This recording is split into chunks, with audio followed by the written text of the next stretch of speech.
Ya, bismillahirrahmanirrahim. Assalamualaikum warahmatullahi wabarakatuh. Selamat datang calon mahasiswa baru Universitas Aisyah Pringsewu dari seluruh fakultas, baik kesehatan, kemudian sosial dan bisnis, dan fakultas teknologi dan informatika. Di sini perkenalkan, nama saya Ani Kristianingsih. Saya saat ini menjabat sebagai Wakil Rektor 1 Bidang Akademik dan Kerjasama di Universitas Aisyah Pringsewu.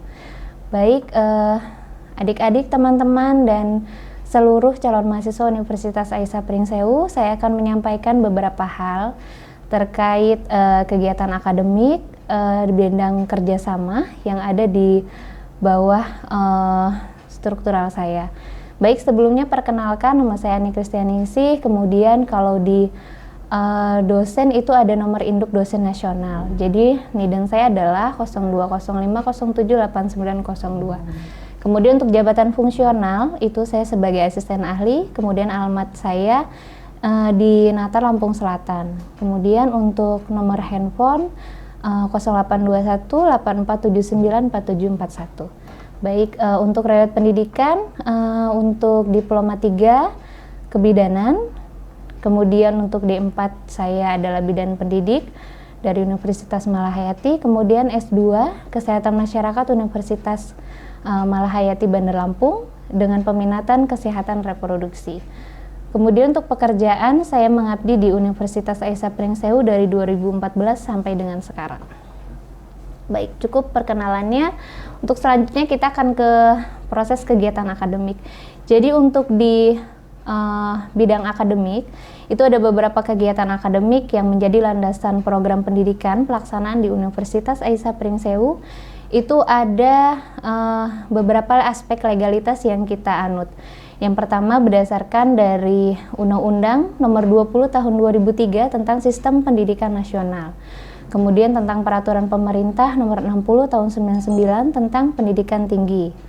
Kemudian ada Peraturan Menteri Pendidikan dan Kebudayaan Nomor 3 Tahun 2020 tentang Standar Nasional Pendidikan Tinggi.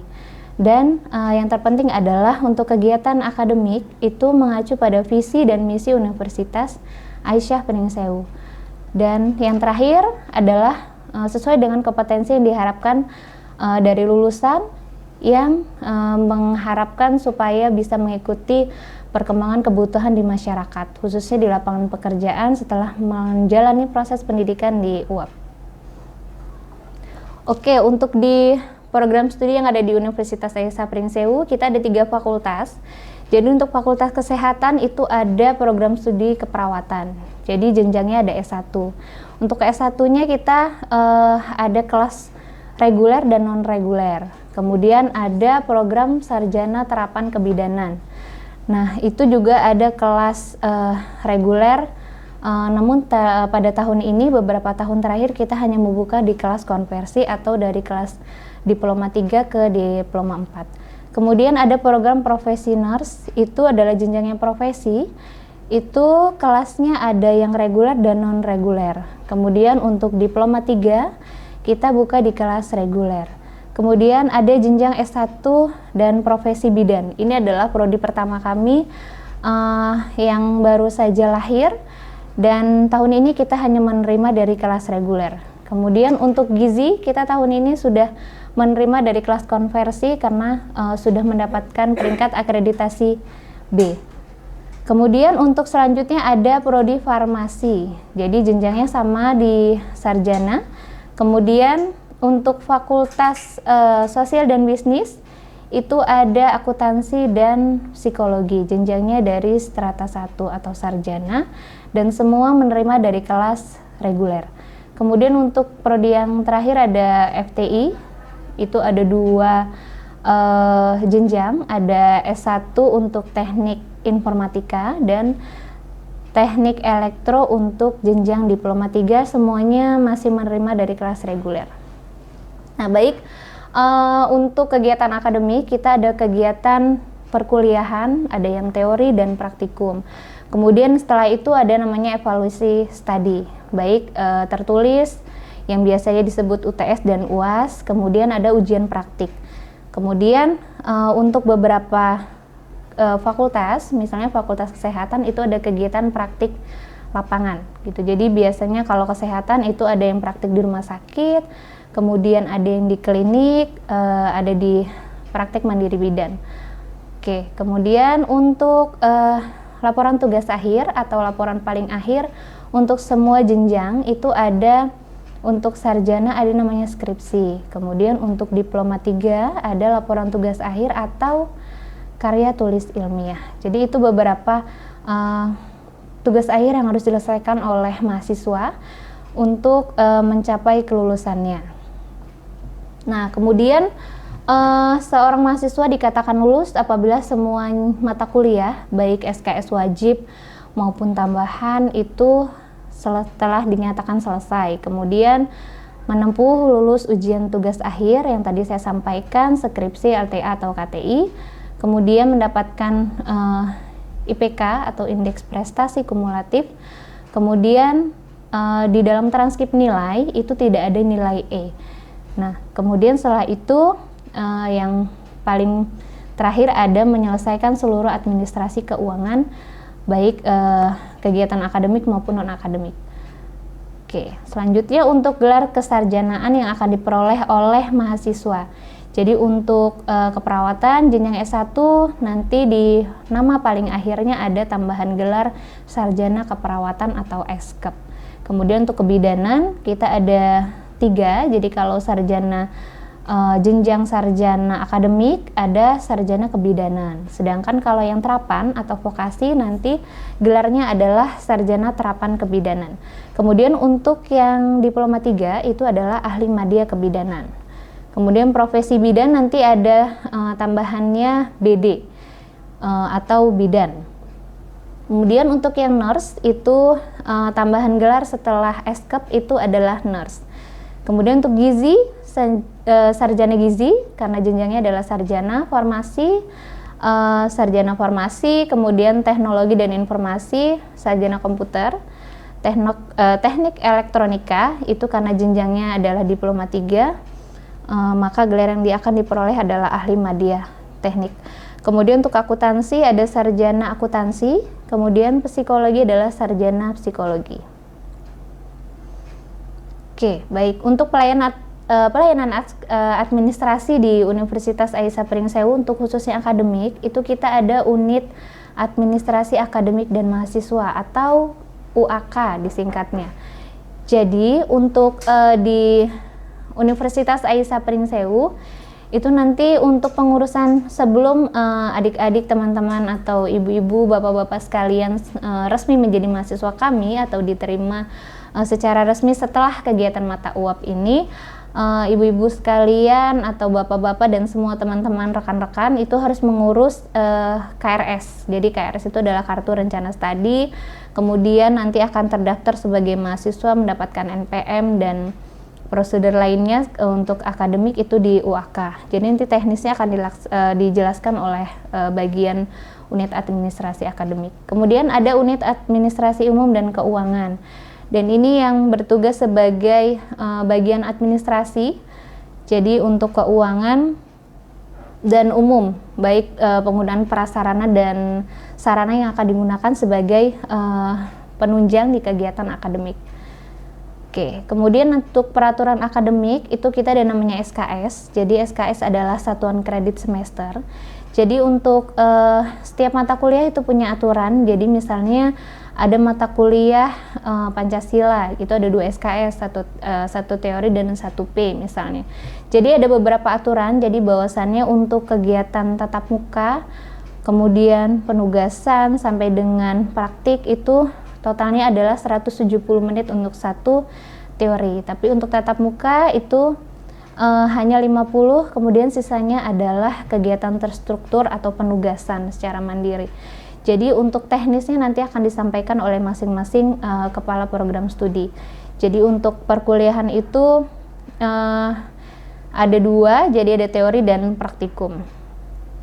Oke, kemudian kita ke beban lama studi per program studi. Jadi untuk sarjana itu minimal 144 SKS dan maksimal 160.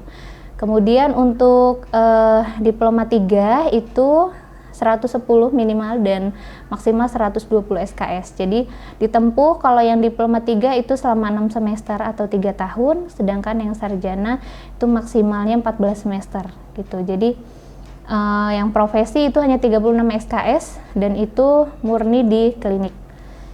Gitu. Kemudian untuk dosen di Universitas Aisyah Pringsewu itu ada dosen tetap, dosen tidak tetap, dan dosen tamu, kemudian dosen PA. Jadi untuk dosen tetap adalah dosen yang memiliki home base atau murni merupakan dosen Universitas Aisyah Pringsewu.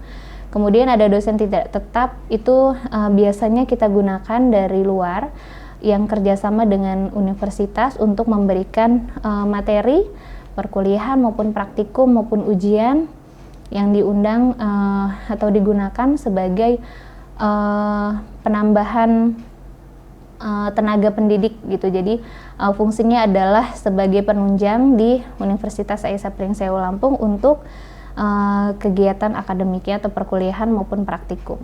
Oke, kemudian dosen PA. Dosen PA adalah dosen pembimbing akademik yang akan membimbing mahasiswa mulai dari awal semester sampai dengan mahasiswa lulus. Jadi tanggung jawabnya adalah membimbing dari mahasiswa tersebut apabila memiliki masalah baik secara baik akademik maupun non akademik. Jadi ketika ada masalah, mahasiswa boleh berkonsultasi dengan dosen PA tersebut. Ya, oke. Kemudian selanjutnya proses registrasi akademik. Jadi ada pengisian KRS untuk mahasiswa baru atau kartu rencana studi. Jadi kartu rencana studi itu adalah kartu rencana yang berisi tentang beberapa mata kuliah yang diisi oleh mahasiswa. Jadi nanti sudah ada daftar mata kuliahnya masing-masing program studi. Kemudian nanti diisi berapa jumlah SKS-nya, kemudian nanti berkonsultasi dengan PA-nya setelah mendapat persetujuan sehingga terbitlah KRS, sehingga mahasiswa tersebut bisa menyelesaikan proses perkuliahannya sampai dengan semester akhir. Kemudian setelah mengisi KRS, kemudian mengikuti kegiatan akademik dan hasil akhir adalah KHS. Jadi mahasiswa mendapatkan KHS dari kartu hasil studi itu yang diperoleh setelah selesai. Ya, kemudian ada pemberhentian kuliah mahasiswa atau drop out. Jadi mahasiswa yang tidak memenuhi ketentuan untuk bidang akademik itu dapat diberhentikan sebagai mahasiswa Universitas Aisyah Pringsewu apabila tidak memenuhi aturan yang sudah ditetapkan di Aisyah. Jadi misalnya mahasiswa melakukan tindakan kriminalitas, asusila atau melanggar aturan yang tidak diperkenankan di Universitas Aisyah Pringsewu. Oke, nanti akan diberikan peraturan akademik, itu ada di buku panduan akademik dan kemahasiswaan. Untuk semua calon mahasiswa akan mendapatkan bukunya. Jadi nanti boleh dipelajari, apabila ada beberapa hal yang mungkin bisa dipertanyakan, nanti bisa langsung ke masing-masing kaprodi atau boleh langsung ke saya untuk di bagian akademik, atau di kemahasiswaan itu di bagian wakil rektor 3. Nah, kemudian untuk tahun ini ada kebijakan baru. Jadi berdasarkan SK Rektor nomor 561 garing UAP.RK/AA/D1-7/2020. Jadi untuk ketetapan kuliah itu kita perkuliahan dilaksanakan secara daring atau dalam jaringan dan luar jaringan. Nah, kemudian untuk praktikum kita laksanakan secara luring atau luar jaringan atau offline, tapi dengan beberapa ketentuan sesuai dengan protokol COVID-19. Jadi untuk perkuliahan boleh secara offline dengan ketentuan jumlah mahasiswanya kurang dari 20 mahasiswa per kelas. Jadi yang masih memungkinkan adalah Fakultas Sosial dan Bisnis dan Fakultas Teknik Informatika. Atau mungkin di kesehatan dengan jumlah mahasiswa yang kurang dari 20 mahasiswa.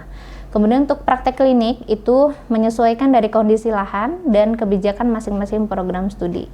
Kemudian untuk tugas akhir, untuk yang kelas konversi terutama itu masih boleh konsultasi secara offline atau secara daring atau online. Ya, untuk di kalender akademik nanti akan di-share, jadi di web universitas sepertinya sudah di-share.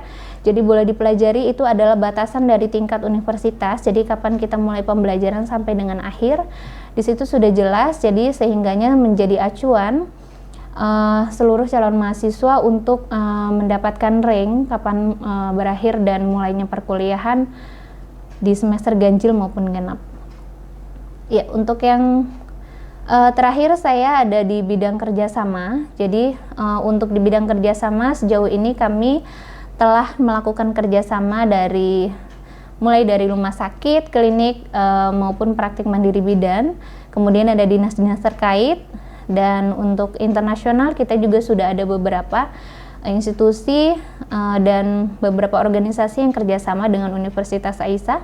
Kemudian beberapa institusi pendidikan, kemudian dan organisasi lain yang menunjang untuk kegiatan penelitian, pengabdian, dan pendidikan di Universitas Aisyah Pringsewu.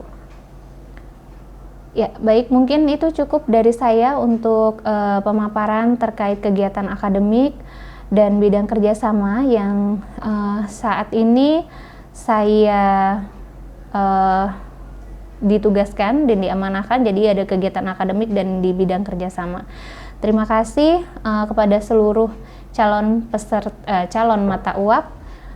peserta mata uap yang hadir pada hari ini, dan mudah-mudahan bisa bermanfaat. Apabila ada pertanyaan terkait beberapa hal yang tadi saya sampaikan, silahkan disampaikan. Kemudian semoga sukses untuk semuanya. Terima kasih. Assalamualaikum warahmatullahi wabarakatuh.